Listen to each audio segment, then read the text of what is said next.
পৃথিবীতে ফুটবল হচ্ছে একমাত্র খেলা যেই খেলার কারণে পৃথিবীতে একবার যুদ্ধ হয়েছিল এবং যেই খেলার জন্য পৃথিবীতে একবার যুদ্ধ বন্ধ হয়েছিল। বিশ্বকাপ ফুটবল মানে বাংলাদেশে যেন একটা বাক যুদ্ধের উৎসব। কেউ বাড়ির ছাদে আকাশি আর সাদা রঙের আর্জেন্টাইন পতাকা ওড়াচ্ছে, তো কেউ হলুদ আর সবুজ রঙের ব্রাজিলের পতাকা ওড়াচ্ছে। কিন্তু কখনো কি ভেবে দেখেছেন লাতিন আমেরিকার এই দুই দেশের জন্য হাজার মাইল দূরের বাঙালির হৃদয়ে কেন এত রক্তক্ষরণ হয়?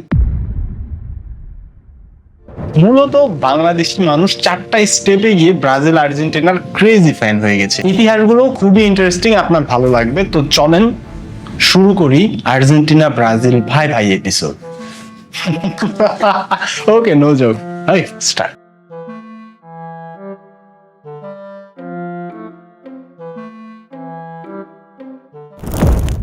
First chapter, Pele with radio.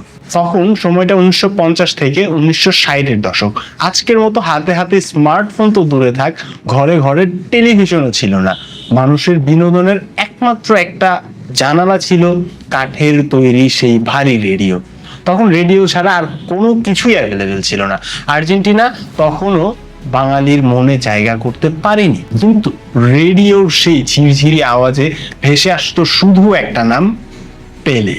পশ্চিম বাংলার আকাশবাণী, কলকাতা বা বিবিসিতে যখন বাংলার ধারা বিবরণী দেওয়া হতো, তখন ধারাভাষ্যকারের উত্তেজিত কণ্ঠে জাস্ট একটা শব্দই আসতো, গোল। শব্দটা শুনেই পাড়ার মোড়ে জটলা বেজে যেত।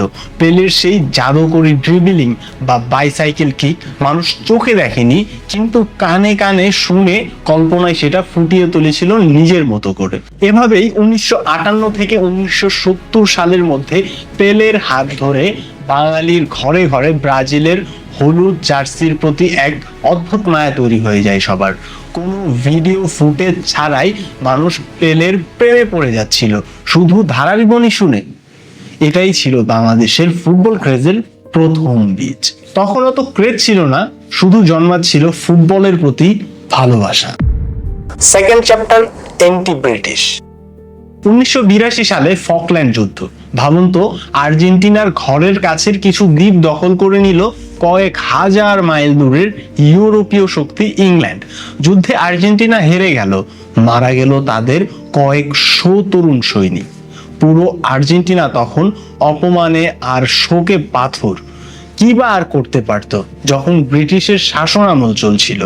বদলার অপেক্ষা ছাড়া আর কিছুই করার ছিল না তাদের। একইভাবে ব্রাজিলকে বহু বছর শাসন করেছে পর্তুগিজরা, যারাও ইউরোপিয়ান শক্তি, ইংল্যান্ডের মতোই ব্রিটিশ, রাইট? তারা ব্রাজিলের লোকদেরকে গোলামের মতো দেখতো। তারা শুধু ব্রাজিলকে শাসন করত, শোষণ করত। আর্জেন্টিনা তো ব্রিটিশদের সাথে যুদ্ধ করে হেরেছিল, কিন্তু ব্রাজিলের গল্পটা আরো গভীর মানের। 300 বছর ধরে পর্তুগিজরা ব্রাজিলকে সির্ফ একটা সোনার খনি হিসেবে ব্যবহার করেছেন। ব্রাজিলের সব সোনা দানা, হীরা আর প্রাকৃতিক সম্পদ সবকিছু লুটে নিয়ে গিয়ে তারা নিজের দেশ পর্তুগালকে সাজিয়েছে। ব্রাজিলের মানুষজনকে তারা মানুষই মনে করতো না, সির্ফ গোলাম বানিয়ে রেখেছিল।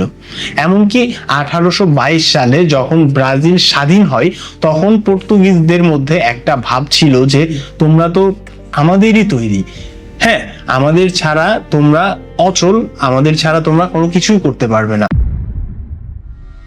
পর্তুগিজরা ঠিকই সোনা দানা গয়না এগুলো সবকিছু লুট করেছিল, কিন্তু ব্রাজিল তাদের কাছ থেকে সোনালী ট্রফি, দ্য ওয়ার্ল্ড কাপ কেড়ে নিয়ে বদলা নিয়েছিল। এটা ছিল ফুটবল ইতিহাসের অন্যতম এক সুন্দর বদলা। এর ঠিক 4 বছর পর 1986 বিশ্বকাপে মুখোমুখি হলো সেই দুই অজন্ম শত্রু, আর্জেন্টিনা বনাম ইংল্যান্ড, যে ইংল্যান্ড তাদের সব কেড়ে নিয়েছিল। সারা বিশ্ব তখন টিভির পর্দায় তাকিয়ে। ঠিক সেই ম্যাচে ম্যারাডোনা যা করলেন সেটা ফুটবল নাই, সেটা ছিল পোয়েটিক জাস্টিস। প্রথমে হাত দিয়ে সেই বিতর্কিত গোল, যেটাকে ম্যারাডোনা বলেছিলেন হ্যান্ড অফ গড বা ঈশ্বরের হাতের গোল। ইংরেজরা যখন চিটিং চিটিং বলে চিৎকার করছিল, ঠিক তার 4 মিনিট পরেই ম্যারাডোনা মাঝমাঠ থেকে একাই 6 জন ইংরেজ খেলোয়াড়কে ড্রিবলিং করে কাটিয়ে গোল করে দিলেন। যেটাকে বলা হয় সেঞ্চুরির সেরা গোল। ম্যারাডোনা পরে বলেছিলেন ওই ম্যাচে গোল করা মানে ছিল ইংল্যান্ডের বিরুদ্ধে যুদ্ধ জেতা। এখন আপনি যদি বাংলাদেশের দিকে তাকান, বাঙালির দিকে তাকান, তাহলে দেখবেন সেম একই কাজ। ব্রিটিশরা 200 বছর আমাদের শাসন করেছে, আমরা ব্রিটিশদের গোলামি করেছি প্রায় 200 বছর। আমাদের কাছে ম্যারাডোনা হয়ে উঠলেন শোষিত মানুষের এক সমীহ। কারণ সাবকনসিয়াসলি আমাদের অবচেতন মন বুঝতে পেরেছিল যে ব্রাজিল আর্জেন্টিনা ব্রিটিশদেরকে অপছন্দ করেন এবং আমরা নিজেরাও ব্রিটিশদেরকে অপছন্দ করতাম। সো আমাদের শত্রু যারা, তাদেরও শত্রু তারাই। এই ব্যাপারটা আমাদেরকে বন্ধু বানিয়ে দিয়েছিল। আমরা ওইভাবে কখনো ক্যালকুলেশন করে দেখিনি। তারপরও এইটাই অনেক বড় একটা কারণ যে তাদের শত্রু আর আমাদের শত্রু সেম, এই কারণে আমরা বন্ধু হয়ে গেছি।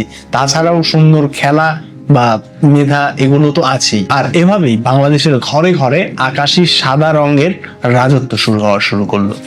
চ্যাপ্টার 3, ম্যারাডোনা ও রঙিন টিভি।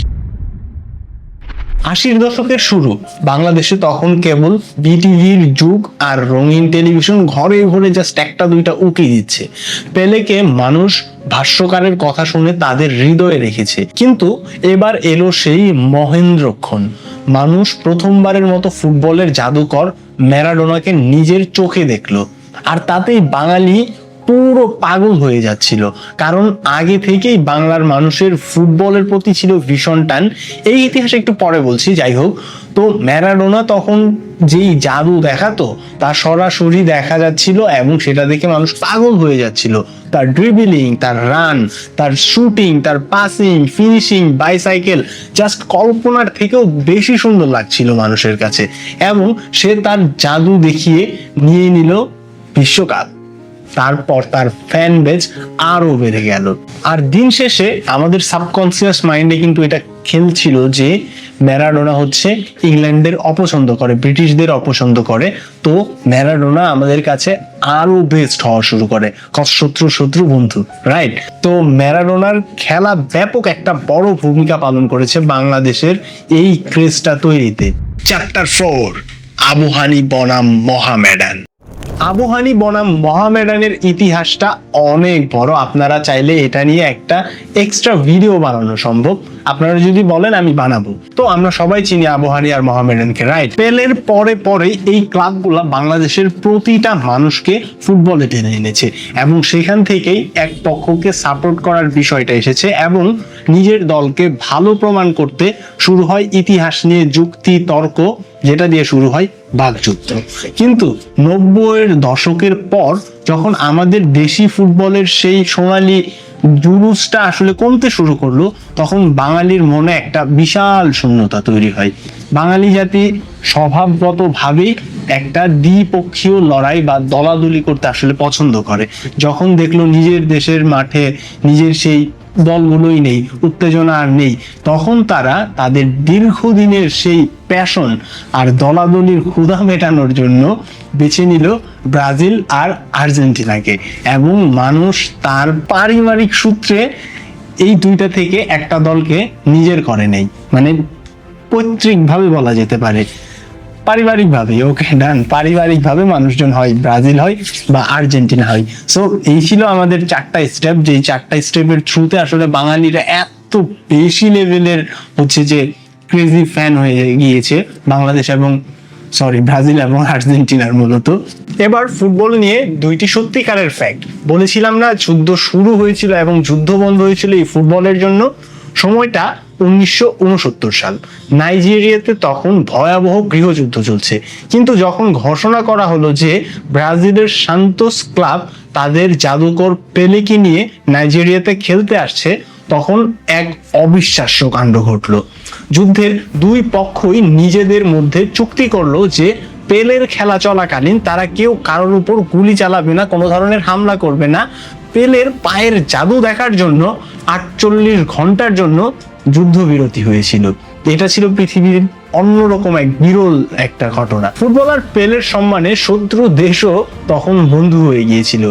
একই বছর অর্থাৎ 1969 সালে ঘটেছিল ঠিক উল্টো আরেক ঘটনা। মধ্য আমেরিকার দুই প্রতিবেশী দেশ এল সালভাদোর এবং হন্ডুরাস 1969 সালের বিশ্বকাপের বাছাই পর্বের এই দুই দেশের ফুটবল ম্যাচকে কেন্দ্র করে গ্যালারিতে দাঙ্গা লাগে এবং সেটা চরম রাজনৈতিক উত্তেজনায় রূপ নেয়।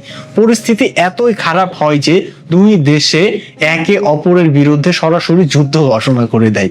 সিরিয়াসলি, ইতিহাসে এটি ফুটবল যুদ্ধ বা ফুটবল ওয়ার নামে পরিচিত, যা প্রায় 100 ঘন্টা সময় দীর্ঘমেয়াদী হয়েছিল এবং হাজার হাজার মানুষ মারা গিয়েছিল। So that was the video. এখন ব্যাপার হচ্ছে যে আমাদের বাংলাদেশের ব্যাপারটাতে আমরা যদি দেখি, ব্রাজিল আর্জেন্টিনা নিয়ে আমাদের মধ্যে প্রচন্ড লেভেলের ক্রেজ কাজ করে। এন্ড আমি নিজে একজন ব্রাজিল সাপোর্টার এবং এখানে আমার যে ভিডিও করছি ও একজন আর্জেন্টাইন সাপোর্টার, রাইট?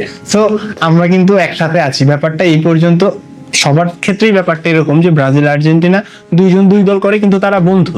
কিন্তু ধরেন যে বামনবাড়িয়ায় এরকম হয় যে হচ্ছে যে দুই দলের আর কি পক্ষ নিয়ে আর কি গ্যাঞ্জাম হয়ে অনেক মানুষ মারা যায়। হ্যাঁ, সো এই ব্যাপারগুলো অনেক উদ্ভট লাগে আমার কাছে। আমি তো একটা সময় নিজেও এরকম একটা ফ্যান ছিলাম যে মানে কিভাবে আর্জেন্টিনাকে হচ্ছে যে খারাপ বানানো যায়। হ্যাঁ, ব্রাজিল বেস্ট, আর্জেন্টিনা সব থেকে খারাপ।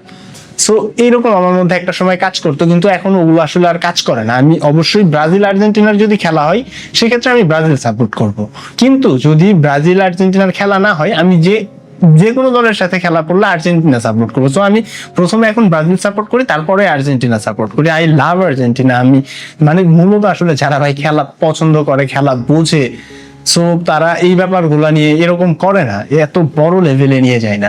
হয়তো বা একটু তর্ক বিতর্ক হতে পারে মজার মধ্যে, হ্যাঁ, কিন্তু ওরকম সিরিয়াস পর্যায়ে যাওয়াটা এটা আমার কাছে খুবই খারাপ লাগে, এটা বোরিং লাগে। এটা আপনারা কেউই করার চেষ্টা করবেন না। এবং কেমন লাগলো আমাদের আজকের এই আর্জেন্টিনা এবং ব্রাজিল ভাই ভাই এপিসোড, এটা আপনারা অবশ্যই কমেন্টে জানাবেন। কে কোন দল করেন, কে বিশ্বকাপে জিততে পারে, এই ধরনের প্রেডিক্টেবল থিওরি আপনারা জানাতে পারেন আমাকে। যদি এই ভিডিওর একটা নেক্সট পার্ট লাগে আপনাদেরকে তাও বলবেন। আমি ব্রাজিল আর্জেন্টিনার এমন কিছু ফ্যাক্ট নিয়ে একটা ভিডিও তৈরি করব যেটা জানলে হয়তো বা আমি নিজেই অবাক হয়ে যেতে পারবো। So yeah, that was the video.